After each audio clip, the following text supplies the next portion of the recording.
world we live in today. They think of things in terms that perhaps ultimately are not relevant, whether it's economic, whether it's someone else's fault, whether it's my little bit won't matter if I drive a little less, if I turn off a light switch, if I eat less meat or no meat, if I make differences in my own life. And to me, that's the biggest challenge. How do we just get more people to wake up, learn how the world really works, get them to take those steps, see that every little step matters, that every one of us does matters, and that then to take each one of those steps.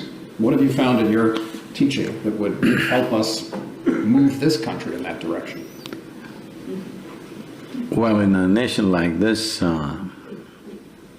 everybody taking one small step is very important, no question about that. But at the same time, a nation which wields so much power in the world, it's important certain fundamental policy changes happen. Otherwise, we will be just driving on self-satisfaction, but no real solution. So, it's very important that nations come up with policies which are ecologically sensitive and sensible to do. Individual people, of course, they must do because we are democracies. If we don't express our concern in the way we live, the nation or the government is not going to change, the administrations are not going to change by themselves. It is the people's will which is expressed in the form of administrations, because after all, most nations are democratic and it's the people who elect the people who get there, all right? Individual action is important for awareness, because it's this individual action which will ultimately transform or culminate in the form of a sensitive administration. Without individual concern, a sensitive administration will not come. But we've reached a point on the planet where strong policies are needed. Ecologically sensitive policies are needed. You and me switching off the light is great, I don't even turn on the light, so I don't switch off either. If most of the time I'm alone at home, I never turn on the light. I can walk through, darkness very effortlessly, unless I want to read. I just don't turn on a single light in the house, I'm just fine. The dogs are happy, I'm happy. That's about it. Every other creature is happy, lights are not on. So, yes, all of us can do that. It's very important, because if we are not ecologically sensitive, we will not bring an ecologically sensitive administration or policymakers to the place.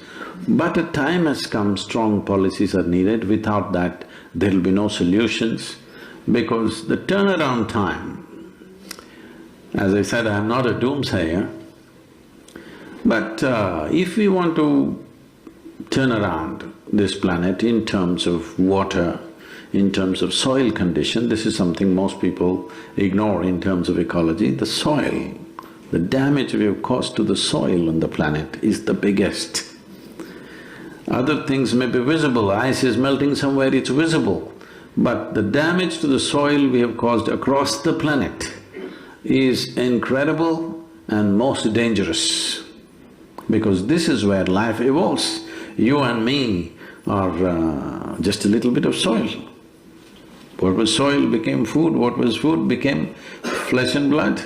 If we don't get it right now, one day we will get it when we are buried. Yes? Most people get it a bit too late, but everybody gets the point at some point. So, these things cannot be turned around with individual action. This needs a worldwide policy. I think if we want to turn the soil around, if we take concrete action in the next 5 to 10 years, in the next 25 to 30 years, we could turn it around quite reasonably. But if, let us say, we don't take any action now and we take action after 25 or 50 years, let's say, after 50 years we want to act, to turn around the same soil, it'll take 100 to 150 years.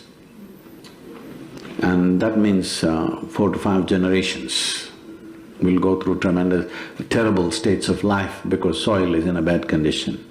If we fix the soil, water is fixed, air is fixed, everything is fixed. Soil must be rich and on, because This is the same sword.